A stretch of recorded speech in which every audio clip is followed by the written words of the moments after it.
سلام، من کاوه موظفی هستم، مشاور املاک در شهر ونکوور و یه مجموعه ویدیوهایی براتون تهیه کردم که شما رو با بحث پیش خرید ملک تو این شهر آشنا میکنه و عنوان رسمیش از پیش خرید ملک در ونکوور آنچه هر خریداری باید بداند.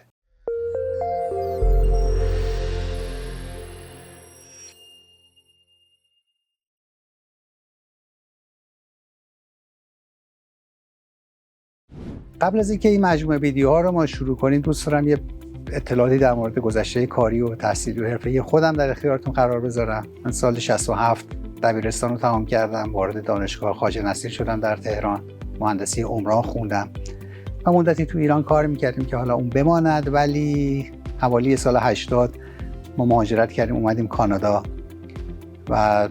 طبق معمول اون زمان همه میرفتن تورنتو، ما هم رفتیم تورنتو، اونجا ساکن شدیم و به واسطه اینکه خب کار املاک من از قدیم از قبل در ایرانم علاقه‌مند بودم که واردش بشم، ولی زمینش به وجود نیامده بود. ولی ورود به کانادا، محیط جدید، شهر جدید باعث شد که در کنار کار ساخت و ساز و فعالیت‌های ساختمانی که من در اینجا شروع کرده بودم، همزمان کار مشاوره املاکم شروع کنم. یعنی از سال 2003 من لایسنس مشاور املاک در تورنتو گرفتم و چند سالی تو اون شهر بودیم، پروژه مختلف ساختمانی، پروژه‌های برج‌های بتونی، آپارتمانی یا خونه‌های ویلایی، تعداد زیادیش من به عنوان سرپرست کارگاه بودم اونجا کار می‌کردیم.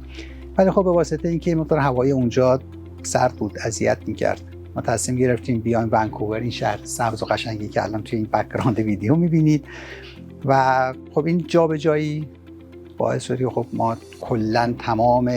فعالیت‌های کاری و حرفه‌ای رو منتقل کنیم به این شهر. عملاً دیگه فعالیت‌ها در تورنتو متوقف شد، ولی در زمینه مشاوره املاک من تو این شهر مجدد لایسنسم رو گرفتم و از سال 2009 که ما در حقیقت دیگه جا افتادیم تو این شهر، من در اینجا ادامه دارم به طور کامل تمام وقت تو این شهر تو زمینه ساخت و ساز و مشاوره املاک کار رو ادامه دادیم. و حالا در این بین خب میتونم بگم از سال 2006 یعنی تقریبا سال 85 خورشیدی مشخصا تو زمینه املاک پیشفروش من کار کردم با کلاینتام و همین مسیری که الانم این ویدیوها در موردش میخواد اطلاعاتی به شما بده و توضیحاتی بده. در زمینه تحصیلی من همونطوری گفتم مهندسی عمران دانشگاه خواجه نصیر درسمو تموم کردم و بعد از نقل مکان به ونکوور توی دانشگاه UBC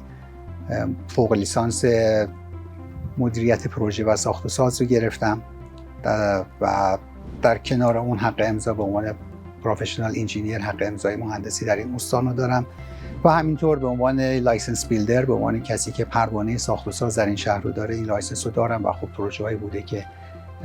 تو همین نورت ونکوور یه خونه بوده که انجام دادیم و همزمان میتونم بگم هم تو زمینه مشاوره املاک و هم ساخت و ساز من فعالیت‌ها رو داشتم، ساختمان‌سازی، که اینا در حقیقت دانش من توی ساختمان‌سازی کمک می‌کرد، تجربه‌ام تو ساختمان‌سازی کمک می‌کرد که